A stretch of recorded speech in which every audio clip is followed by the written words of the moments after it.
दलित, आदिवासी, पिछड़े लोग, किसान, मजदूरों की रक्षा हमारा संविधान, हमारा कॉन्स्टिट्यूशन करता है। మిత్రులారా, దేశంలో ఉన్నటువంటి వెనుకబడిన వర్గాలు కానివ్వండి, దళితులు కానివ్వండి, ఆదివాసీలు కానివ్వండి, వెనుకబడ్డటువంటి వాళ్ళు కానివ్వండి, పేదలు కానివ్వండి, వీళ్ళందరి యొక్క బాధ్యత, వీళ్ళందరినీ సురక్షితంగా ఉంచేటటువంటి కర్తవ్యాన్ని మన గౌరవ రాజ్యాంగం నిర్వర్తిస్తూ ఉంటుంది। संविधान से पहले हिंदुस्तान में गरीब लोगों के, कमजोर लोगों के कोई भी अधिकार नहीं थे। రాజ్యాంగం ఆవిర్భవించక ముందు, రాజ్యాంగం రాసుకోవడానికి ముందు ఈ దేశంలో పేదలకు గాని, దళితులకు గాని, అట్టడుగు వర్గాలకు గాని ఎలాంటి హక్కులు ఉండేవి కావు। अगर हिंदुस्तान के गरीब लोगों को शक्ति मिली है तो संविधान से उनको शक्ति मिली है। ఈ దేశంలో పేదలకు శక్తి దొరికింది అంటే అది కేవలం రాజ్యాంగం వల్ల మాత్రమే దొరికింది। ये कोई मामूली किताब नहीं है, ये आपके दिल की आवाज है। ఇది సామాన్యమైన పుస్తకం కాదు, ఇది సామాన్యుల యొక్క గొంతుక। इसके लिए कांग्रेस पार्टी और हिंदुस्तान के करोड़ों लोगों ने लड़कर, अपना खून देकर इसको बनाया है। ఈ పుస్తకం సామాన్యమైనటువంటిది కాదు। ఈ పుస్తకాన్ని మన కోసం మనం ఆవిష్కరించుకోవటానికి ఈ దేశంలో వేలాది మంది, లక్షలాది మంది తమ ప్రాణాలను తృణప్రాయంగా త్యజించి రక్తాన్ని ధారపోసి ఈ పుస్తకాన్ని రూపొందించుకున్నారు। गांधी जी, अंबेडकर जी, नेहरू जी, इन लोगों ने सालों लड़ाई कर कर, खून पसीना देकर हिंदुस्तान की जनता के साथ ये किताब बनाई। మహాత్మా గాంధీ గారు, అంబేద్కర్ గారు, జవహర్ లాల్ నెహ్రూ గారు వీరంతా కూడా సంవత్సరాల పాటు శ్రమపడి చెమటోడ్చి ఈ పుస్తకాన్ని ఆవిష్కరించేందుకు, రూపొందించేందుకు తమ సహకారాన్ని అందించి ఈ దేశానికి పుస్తకాన్ని అందించగలిగారు। और इस चुनाव में बीजेपी के लोगों ने साफ कह दिया है, उनके नेताओं ने, बड़े बड़े नेताओं ने कह दिया है कि वो इस संविधान को बदल देंगे, खत्म कर देंगे, फेंक देंगे। స్నేహితులారా, ఇప్పుడు జరిగేటటువంటి సార్వత్రిక ఎన్నికల్లో భారతీయ జనతా పార్టీకి చెందినటువంటి పెద్ద పెద్ద నేతలు, గొప్ప గొప్ప నేతలు పెద్ద పెద్ద వేదికల మీద ఈ రాజ్యాంగాన్ని సమూలంగా మార్చేస్తామని, ఈ రాజ్యాంగాన్ని తీసేస్తామని బహిరంగంగానే చెబుతూ ఉన్నారు। ये चुनाव दो विचारधाराओं के बीच में है। इंडिया अलायंस, राहुल गांधी, मल्लिकार्जुन खड़गे जी, रेवंत रेड्डी जी कहते हैं कि इसको बचाना है, इसकी रक्षा करना है। ఈ దేశంలో ఎన్నికలు ఇప్పుడు రెండు సమూహాల మధ్య జరుగుతున్నాయి। ఒకటి ఇండియాకి సంబంధించినటువంటి సమూహం, అందులో రాహుల్ గాంధీ గారు, మల్లికార్జున్ ఖర్గే గారు, మీ ప్రియతమ ముఖ్యమంత్రి రేవంత్ రెడ్డి గారు వీరంతా ఉన్నారు। వీరేమంటున్నారంటే ఈ పుస్తకాన్ని పరిరక్షించాలి, ఈ రాజ్యాంగాన్ని పరిరక్షించాలి అంటూ ఉన్నారు। और नरेंद्र मोदी, अमित शाह, आरएसएस के नेता कहते हैं इस किताब को बदल दिया जाए, इसको फेंक दिया जाए। నరేంద్ర మోడీ గారు అలాగే ఆర్ఎస్ఎస్ మిత్రులు ఏమంటున్నారంటే ఈ పుస్తకాన్ని సమూలంగా తీసేయాలి, ఈ పుస్తకాన్ని పూర్తిగా మార్చేయాలి అంటూ ఉన్నారు। हम इस किताब की रक्षा करेंगे, कोई भी शक्ति इस किताब को डैमेज नहीं कर सकता है, खत्म नहीं कर सकता। మేము ఈ రాజ్యాంగాన్ని పరిపూర్ణంగా పరిరక్షిస్తాం, ఏ శక్తి కూడా ఈ రాజ్యాంగాన్ని మార్చడంలో కానీ, సమూలంగా తీసివేయడంలో కానీ ఏమాత్రం సాహసించలేదు। भाइयों और बहनों, आपका जमीन का हक, आपको जो आरक्षण मिला, आपको जो सरकार में रोजगार मिलता है, पब्लिक सेक्टर, वो सब इधर से आया है। దేశంలో మీకు ఏవైతే సౌలభ్యాలు దొరుకుతున్నాయో, భూమి దొరికిందో, పథకాలు దొరుకుతున్నాయో, ఈ రోజు మీరు ఒక ఓటు వేసేటటువంటి అర్హత కూడా కలిగి ఉన్నారో, అదంతా కూడా కేవలం ఈ రాజ్యాంగం ఉండడం వల్ల మాత్రమే సాధ్యమవుతోంది। नरेंद्र मोदी चाहते हैं कि सारी की सारी राजनीति 22-25 लोगों के फायदे के लिए हो। నరేంద్ర మోడీ గారు కేవలం 20-25 మందికి మాత్రమే ఈ దేశంలో ఉన్నటువంటి ప్రయోజనాలన్నీ చేకూరాలి అనుకుంటూ ఉన్నారు। उन्होंने पब्लिक सेक्टर को, सरकारी कंपनियों को प्राइवेटाइज किया। వారు దేశంలో ఉన్నటువంటి పబ్లిక్ సెక్టార్ అంటే ప్రభుత్వ రంగ సంస్థలన్నిటినీ కూడా ప్రైవేటు పరం చేస్తూ ఉన్నారు। क्यों किया? रिजर्वेशन को हटाने के लिए किया। ఎందుకు చేస్తున్నారు మీరు ఆలోచించండి. కేవలం రిజర్వేషన్లు నిర్మూలించటం కోసం మాత్రమే ప్రభుత్వ రంగ సంస్థలు ప్రైవేటు పరం చేయబడుతూ ఉన్నాయి. देश में और सरकार में ठेकेदारी प्रथा चलाते हैं, क्यों चलाते हैं? रिजर्वेशन को खत्म करने के लिए। దేశంలో ఉండేటటువంటి పెట్టుబడిదారీ వ్యవస్థను పెంపొందించేటటువంటి ప్రయత్నాన్ని చేస్తున్నారు. ఎందుకు చేస్తున్నారు? కేవలం రిజర్వేషన్లు తొలగించాలి అనేటటువంటి ఉద్దేశంతో మాత్రమే ఈ కుట్ర జరుగుతూ ఉంది. लड़ाई इस बात की भी है, वो रिजर्वेशन को खत्म करना चाहते हैं, हम रिजर्वेशन को 50% से ज्यादा बढ़ाना चाहते हैं। ప్రధానమైనటువంటి యుద్ధం ఎందుకు జరుగుతుందంటే వారు రిజర్వేషన్లు సమూలంగా తీసివేయాలంటున్నారు. కానీ మేము ప్రభుత్వంలో వచ్చిన తర్వాత 50% రిజర్వేషన్లను ఇవ్వాలనుకుంటూ ఉన్నాము. भाई और बहनों, हिंदुस्तान में अगर आप पिछड़ों की, दलितों की, आदिवासियों की आबादी जोड़ दें तो ये मेजॉरिटी बनती है।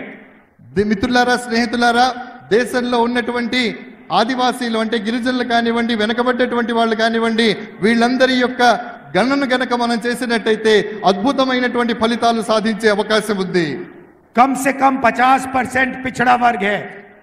కమ్ సే కమ్ అంటే కనీసం 50% మంది వెనుకబడినటువంటి తరగతుల వారు ఉన్నారు. 15% దళిత్, 8% ఆదివాసీ. 15% దళితులు, 8% ఆదివాసీలు ఉన్నారు. 15% మైనారిటీ और 5% गरीब जनरल कास्ट के लोग. 15% మైనార్టీలు ఉన్నారు. మిగతా 8% ఎవరైతే ఉన్నారో వారంతా జనరల్ కేటగిరీకి చెందినటువంటి వాళ్ళు ఉన్నారు. अगर आप इन सबको जोड़ दो 90% से ज्यादा बनता है. మీరందరినీ కన్నా కలిపినట్టయితే వీరందరూ 90%కి సరిసమానం అవుతారు. मगर इन लोगों को हिंदुस्तान में भागीदारी नहीं मिलती. కానీ భారతదేశంలో వీళ్ళకి ఎప్పుడూ భాగస్వామ్యం దొరకదు. इसीलिए हमने निर्णय लिया है कि जैसे तेलंगाना में जाति जनगणना हुआ वैसे ही हिंदुस्तान में जाति जनगणना होने वाला है. కాబట్టి మేము ఒక దృఢమైనటువంటి నిర్ణయం తీసుకున్నాము. ఏ రకంగానైతే తెలంగాణలో కుల గణన జరిగిందో అదే విధంగా యావత్ దేశంలో కుల గణన చెయ్యాలి అనేటటువంటి సంకల్పంతో మేము ముందుకు సాగుతూ ఉన్నాం. हिंदुस्तान के दलितों को, आदिवासियों को, पिछड़ों को, गरीब जनरल कास्ट के लोगों को, माइनॉरिटीज को पता लगना चाहिए उनकी कितनी शक्ति है, उनकी कितनी आबादी है और उनकी कितनी भागीदारी मिल रही है. దళితులు కానివ్వండి, గిరిజనులు కానివ్వండి, ఆదివాసీలు కానివ్వండి, మైనార్టీలు కానివ్వండి, సామాన్యులు కానివ్వండి, వీళ్ళందరూ దేశంలో ఎంత శాతం ఉన్నారు అనేటటువంటి విషయం వారికి తెలియాలి. వాళ్ళ శక్తి ఏమిటో ఈ దేశంలో వాళ్ళకి తెలియాలి. और जाति जनगणना के बाद क्रांतिकारी राजनीति शुरू होगी. हिंदुस्तान की राजनीति हमेशा के लिए बदल जाएगी क्योंकि एक गहरा सच हम सबके सामने दिखने लगेगा. స్నేహితులారా, కాబట్టి ఈ రకమైనటువంటిది జరిగినప్పుడు దేశంలో నిజమైనటువంటి రాజకీయం ప్రారంభమవుతోంది. ఒక ఉజ్వలమైనటువంటి రాజకీయ చైతన్యం వస్తోంది. ఆ రాజకీయ చైతన్యం రావాలి అనేటటువంటి ఉద్దేశంతోనే మేము ఆ దిశగా ప్రయత్నాలు చేస్తూ ఉన్నాము. 2-3% लोग हिंदुस्तान को चलाते हैं. सारी की सारी संस्थाएं उनके हाथ में हैं, सारी की सारी कंपनियां उनके हाथ में हैं, सरकार उनके हाथ में है. जाति जनगणना से पता लग जाएगा, इसकी सच्चाई सारे हिंदुस्तान को पता लग जाएगी. కేవలం 2% మంది ఎవరైతే ఉన్నారో వాళ్ళ చేతుల్లోనే సంపద మొత్తం ఉంది.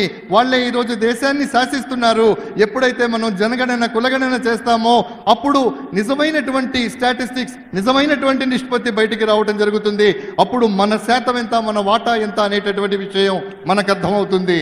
भाइयों और बहनों, नरेंद्र मोदी जी ने अदानी जैसे लोगों के लिए काम किया. 10 साल हिंदुस्तान के airports, ports, infrastructure, defence industry सारी की सारी नरेंद्र मोदी जी ने अदानी को दी. స్నేహితులారా, నరేంద్ర మోడీ గారు గత 10 సంవత్సరాల కాలంలో చేసినటువంటి పరిపాలనలో ఎయిర్పోర్ట్లు, విమానాశ్రయాలు కానివ్వండి, నౌకాశ్రయాలు కానివ్వండి, దేశంలో ఉన్నటువంటి పెద్ద పెద్ద ప్రభుత్వ రంగ సంస్థలు కానివ్వండి, వీటన్నిటినీ కూడా అదానీ పరం చేస్తూ ఉన్న సంగతి మీరు గమనిస్తూనే ఉన్నారు. उन्होंने 22-25 अरबपति बनाए, अमीर लोगों को और अमीर किया. हालत यह है कि 22 लोगों के पास उतना ही धन है जितना 70 करोड़ हिंदुस्तानियों के हाथ में है. స్నేహితులారా, మిత్రులారా, నరేంద్ర మోడీ గారు 10 సంవత్సరాల తన పాలన కాలంలో కేవలం 20-25 మంది మాత్రమే మిలియనర్లను, ట్రిలియనర్లను చేయటం జరిగింది. భారతదేశంలో ఎంతమంది జనాభా ఉన్నారో అంతమంది జనాభా దగ్గర ఉండేటటువంటి సొత్తు ఈ రోజు అంతకంటే ఎక్కువ కేవలం దేశంలో 20-25 మంది చేతుల్లో మాత్రమే ఉంది. भाइयों और बहनों, उन्होंने 22 अरबपति बनाए। अब समय आ गया है हमें करोड़ों लाखपति बनाने हैं। స్నేహితులారా, కేవలం వారు 20-25 మందిని మాత్రమే బిలియనర్లను చేస్తే ఇప్పుడు సమయం ఆసన్నమైంది కోటాను కోట్ల మందిని కోటీశ్వరులను చేసేటటువంటి అవకాశం మన ముందుంది. हम एक ऐतिहासिक क्रांतिकारी काम करने जा रहे हैं, ऐसा काम जो आप सपने में नहीं सोच सकते. ఒక చారిత్రాత్మకమైనటువంటి కార్యక్రమానికి, ఒక చారిత్రాత్మకమైనటువంటి చైతన్యానికి శ్రీకారం చుట్టేటటువంటి ప్రయత్నాన్ని మేము చేస్తున్నాం. ఆ ప్రయత్నం ఏమిటి అనేది మీరు కనీసం కలలో కూడా ఊహించలేరు. आपने ऐसा सपना भी नहीं देखा होगा जो हम करने जा रहे हैं, जो हम सच्चाई में आपको देने जा रहे हैं. మేము ఏదైతే చేయాలనుకుంటున్నామో అది మీరు కలలోనైనా ఊహించి ఉండరు. కానీ వాస్తవం చెబుతున్నాను, అది వాస్తవంలో రూపుదాల్చబోతోంది. దాని స్వప్నాన్ని మేము సాకారం చేసి చూపిస్తాము. ऐसा काम दुनिया की किसी सरकार ने आज तक नहीं किया. ప్రపంచంలో ఏ ప్రభుత్వం కూడా ఇలాంటి పని ఇప్పటి వరకు చేసి ఉండలేదు. और इसके बाद दुनिया की सारी सरकार यही काम करेंगी. ప్రపంచంలో ఉన్నటువంటి ప్రతి దేశం కూడా మనం చేసేటటువంటి కార్యక్రమం లాంటి కార్యక్రమాలే చేయబోతోంది. भाइयों और बहनों, हिंदुस्तान के सारे गरीब परिवारों की लिस्ट बनेगी. దేశంలో ఉన్నటువంటి ఎంతమంది నిరుపేదలు ఉన్నారో వాళ్ళందరికీ సంబంధించినటువంటి ఒక జాబితా రూపొందించబడుతుంది.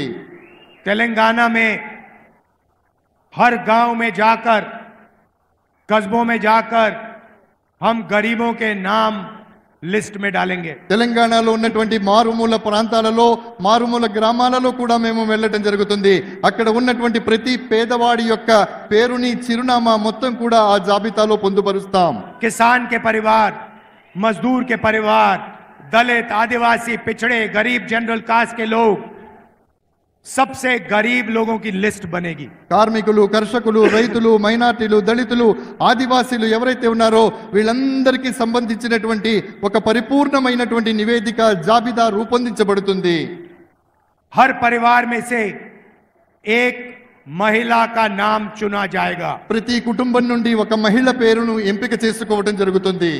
और उस महिला के बैंक अकाउंट में इंडिया गठबंधन की सरकार 10,000 नहीं, 50,000 नहीं, 70,000 नहीं, 1,00,000 रुपए बैंक अकाउंट में डालेगी. ఏ మహిళ పేరైతే మనం ఎంపిక చేసుకుంటామో ఆ మహిళ పేరిట బ్యాంకులో అకౌంట్ తీయించబడి అందులో 10,000 కాదు, 50,000 కాదు, 70,000 కాదు, పూర్తిగా 1,00,000 రూపాయలు డిపాజిట్ చేయటం జరుగుతుంది. भाइयों और बहनों, आप समझिए, सोचिए क्या होने जा रहा है. करोड़ों परिवारों को हर महीने 8,500 रुपए खटाखट हर महीने मिलने जा रहे हैं. స్నేహితులారా, రాబోయేటటువంటి రోజుల్లో ఇండియా గెలుపొందిన తర్వాత, అధికారంలోకి వచ్చిన తర్వాత దేశంలో ఉన్నటువంటి మహిళల బ్యాంకుల్లో 8,500 రూపాయలు ఖటాఖట్ గా జమ చేయబడతాయి. शिक्षा के लिए, स्वास्थ्य के लिए, भोजन के लिए पहली तारीख हर महीने आपके बैंक अकाउंट में 8,500 रुपए एक्स्ट्रा आएंगे. చదువు కోసం, వైద్యం కోసం ప్రతి నెల 8,500 రూపాయలు మీ అకౌంట్ లోకి రావటం జరుగుతుంది. महिलाओं के बैंक अकाउंट में, ఆడవాళ్ల, మహిళల యొక్క బ్యాంక్ అకౌంట్లలో एक झटके से हिंदुस्तान में, तेलंगाना में गरीबी को हम मिटा देंगे. ఒక్క దెబ్బతో దేశంలో, తెలంగాణలో పేదరికాన్ని సమూలంగా నిర్మూలించటం జరుగుతుంది. उसके बाद होगा क्या, मैं बताता हूं. आपके बैंक अकाउंट में पैसा आएगा, आप उस पैसे को खर्च करोगे. దాని తర్వాత జరగబోయేది ఏమిటో నేను చెప్తాను. మీకు బ్యాంక్ అకౌంట్ లో డబ్బులు పడతాయి, వాటిని మీరు ఖర్చు పెట్టేస్తారు. आप शर्ट, पैंट, दवाई, ये चीजें खरीदोगे. మీరు ప్యాంటు కొంటారు, షర్ట్ కొంటారు, వైద్యం కొంటారు, ఇంకోటి కావాల్సినటువంటి మందులు, మాకులు కొనుక్కుంటారు. और हिंदुस्तान की कंपनियां, छोटी छोटी कंपनियां, बड़ी कंपनियां ये माल बनाएंगी. భారతదేశంలో ఉన్నటువంటి చిన్న చిన్న కంపెనీలు మీరు ఏవైతే కొంటారో ఆ సరుకుని తయారు చేస్తాయి. जैसे ही वो कंपनियां ये काम करना शुरू करेंगी, आपके बच्चों को उन्हीं कंपनियों में रोजगार मिलेगा. ఎప్పుడైతే ఈ కంపెనీలు తమ ఉత్పత్తిని ప్రారంభిస్తాయో అప్పుడు మీ పిల్లలకు అదే కంపెనీలలో ఉద్యోగ అవకాశాలు దొరుకుతాయి. एक प्रकार से हम हिंदुस्तान की अर्थव्यवस्था को जंप स्टार्ट कर रहे हैं. ఒక రకంగా చెప్పాలంటే భారతదేశపు ఆర్థిక వ్యవస్థను మనం అప్పుడు ప్రారంభించబోతున్నాం. मगर हम वहां नहीं रुकेंगे. కానీ మేము అక్కడే ఆగిపోము. नरेंद्र मोदी ने करोड़ों युवाओं को बेरोजगार बनाया. నరేంద్ర మోడీ గారు కోటాను కోట్ల మంది యువకుల్ని నిరుద్యోగులుగా చేశారు. नोटबंदी अदानी के लिए की, गलत जीएसटी अदानी के लिए की. నోట్బందీ అంటే నోట్ల రద్దు ఏదైతే ఉందో అది అదానీ గారి కోసం చేశారు. పెద్ద నోట్లను నిర్మూలించడం అనేటటువంటిది కూడా వారి ప్రయోజనం కోసమే చేశారు. अब हम एक नई योजना ला रहे हैं, पहली नौकरी पक्की. మేము ఇప్పుడు ఒక కొత్త యోజనతో అంటే పథకంతో వస్తున్నాం. పహలీ నౌకరీ పక్కి అంటే మొదటి ఉద్యోగం పక్కా, అది లెక్క. मतलब 1 साल के लिए इन कंपनियों में, पब्लिक सेक्टर में, प्राइवेट सेक्टर में, सरकारी अस्पतालों में, सरकारी ऑफिसेज में हिंदुस्तान के सारे बेरोजगार युवाओं को हम अधिकार देने जा रहे हैं. 1 साल की नौकरी, बेहतरीन ट्रेनिंग और 1 साल में 1 लाख रुपए आपके बैंक अकाउंट में. మిత్రులారా, ఏ రకంగానైతే చెప్పడం జరిగిందో అంటే ఈ కంపెనీలు ప్రారంభించిన తర్వాత అందులో యువకులకు, అది ప్రైవేట్ సెక్టార్ కావచ్చు, పబ్లిక్ సెక్టార్ కావచ్చు, అందులో ఉద్యోగం ఇవ్వడం జరుగుతుంది. 1 సంవత్సర కాలం పాటు వారు సంపాదించుకోవడానికి ఒక చక్కటి మార్గాన్ని నిర్దేశించడం జరుగుతుంది. भाइयों और बहनों, इंडिया की सरकार, इंडिया गठबंधन की सरकार 4 जून को बनेगी. స్నేహితులారా, ఇండియా సర్కార్ అంటే ఏ సంఘటనతో అయితే మనం పోరాటం చేస్తున్నామో ఎన్నికల్లో, సార్వత్రిక ఎన్నికల్లో, ఆ ప్రభుత్వం 7వ తారీఖు జూన్న వ్యవస్థీకృతం అవుతోంది. గట్టిగా ఒకసారి చప్పట్లు. 30 लाख सरकारी नौकरियां हैं जो नरेंद्र मोदी ने आपको नहीं दी. 30 లక్షల ప్రభుత్వ ఉద్యోగాలు ఉన్నాయి. వాటిని నరేంద్ర మోడీ గారు మీకు ఇవ్వలేదు. 15 अगस्त तक हम इन पे कार्रवाई करके ये जो नौकरियां हैं आपके हवाले शुरू कर देंगे, देना शुरू कर देंगे. స్నేహితులారా, 15 ఆగస్టు అంటే స్వాతంత్ర దినోత్సవం రోజు నాటికి 15 ఆగస్టు నాటికి ఈ ఉద్యోగాలు ఏవైతే ఉన్నాయో ఆ ఉద్యోగాలన్నిటినీ కూడా భర్తీ చేయటం జరుగుతుంది. भाइयों और बहनों, किसानों को नरेंद्र मोदी ने खूब तंग किया.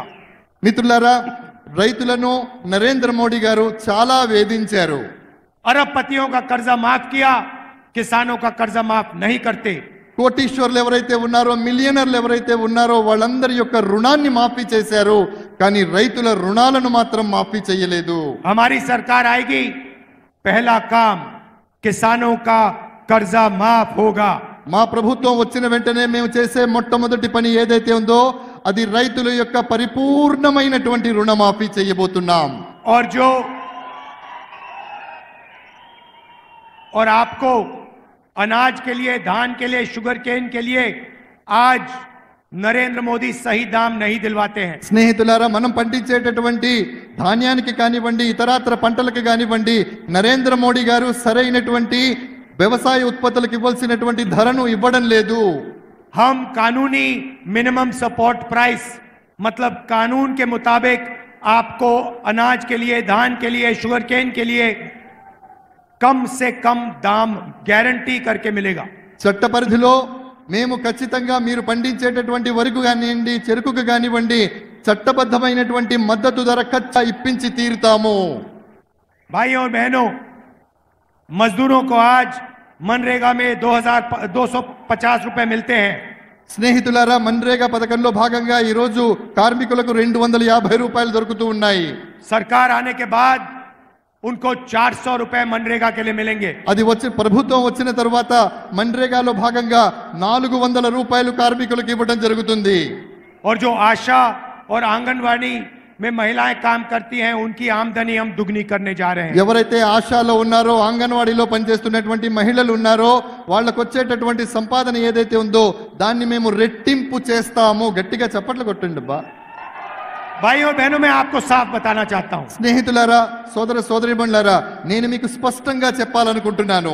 एक लाइन में मैं आपको इंडिया सरकार के बारे में बताना चाहता हूं। కేవలం ఒకే ఒక పంక్తిలో ఒకే ఒక లైన్లో ఒకే ఒక వాక్యంలో నేను ఇండియా ప్రభుత్వాన్ని గురించి నేను చెప్పాలనుకుంటున్నాను. जितना पैसा नरेंद्र मोदी जी ने हिंदुस्तान के अरबपतियों को दिया है, उतना ही पैसा हम हिंदुस्तान के गरीब लोगों के बैंक अकाउंट में डालने जा रहे हैं. ఎంత సొమ్మైతే నరేంద్ర మోడీ గారు కోటీశ్వర్లకు ధనవంతులకు కుబేరులకు ఇచ్చారో అంత సొమ్మును మేము పేదల యొక్క బ్యాంకు అకౌంట్లలో వేస్తాము. अंत में भाइयों और बहनों, ये अंबेडकर जी का संविधान है, गांधी जी का संविधान है, इसकी हम सबको मिलकर रक्षा करनी है. స్నేహితులారా, నేను చేతిలో పట్టుకున్నటువంటి పుస్తకం ఏదైతే ఉందో అది అంబేద్కర్ గారు రాసినటువంటిది, గాంధీ గారి స్వప్నం. కాబట్టి ఆ పుస్తకాన్ని, ఆ సంవిధానం అంటే ఆ రాజ్యాంగాన్ని పరిరక్షించుకోవాల్సిన బాధ్యత ప్రతి భారతీయుడి మీద ఉంది.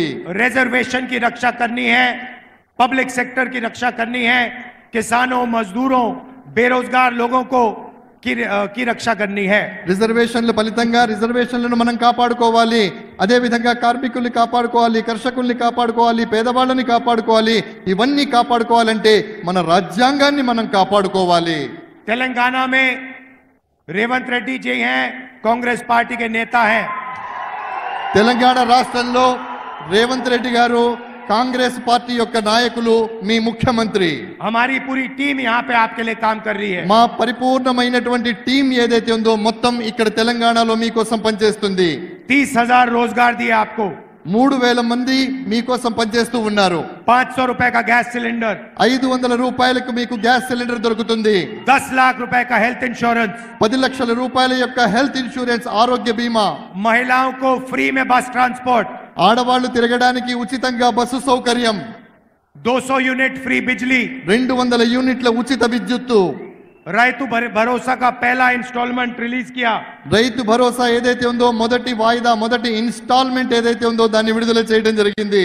और पोडू जमीन, पोडू लैंड की इशू को रिजॉल्व कर रहे हैं. ఏదైతే పోడు భూముల సమస్య ఉందో దాని దిశగా కూడా ఆలోచించి దానికి కూడా సత్వర న్యాయం చేయబోతున్నాం. 15 अगस्त तक आपको 2 लाख रुपए का लोन वेवर मिल जाएगा.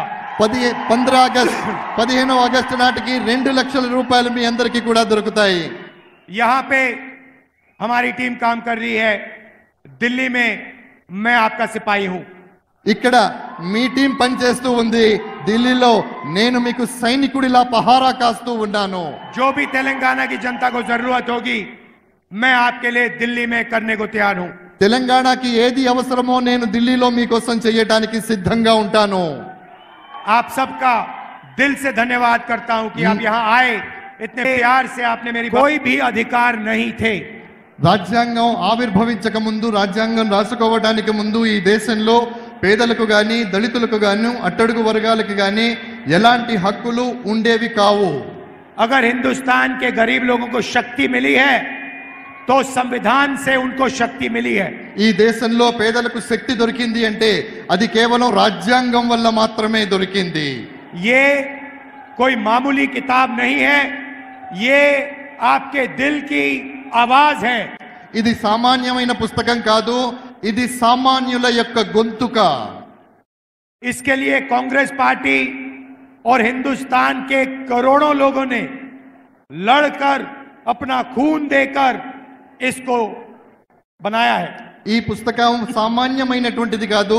ఈ పుస్తకాన్ని మన కోసం మనం ఆవిష్కరించుకోవటానికి ఈ దేశంలో వేలాది మంది, లక్షలాది మంది తమ ప్రాణాలను తృణప్రాయంగా త్యజించి రక్తాన్ని ధారపోసి ఈ పుస్తకాన్ని రూపొందించుకున్నారు. गांधी जी, अंबेडकर जी, नेहरू जी, इन लोगों ने सालों लड़ाई कर कर, खून पसीना देकर हिंदुस्तान की जनता के साथ ये किताब बनाई.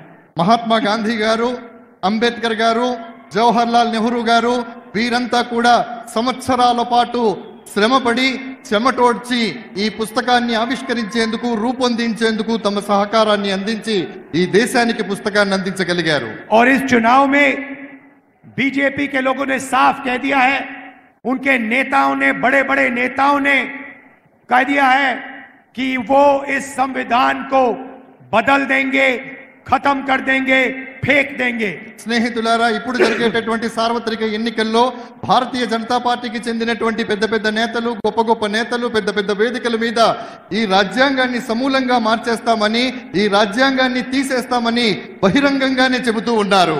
ये चुनाव दो विचारधाराओं के बीच में है। इंडिया अलायंस, राहुल गांधी, मल्लिकार्जुन खड़गे जी, रेवंत रेड्डी जी कहते हैं कि इसको बचाना है, इसकी रक्षा करना है। ఈ దేశంలో ఎన్నికలు ఇప్పుడు రెండు సమూహాల మధ్య జరుగుతున్నాయి।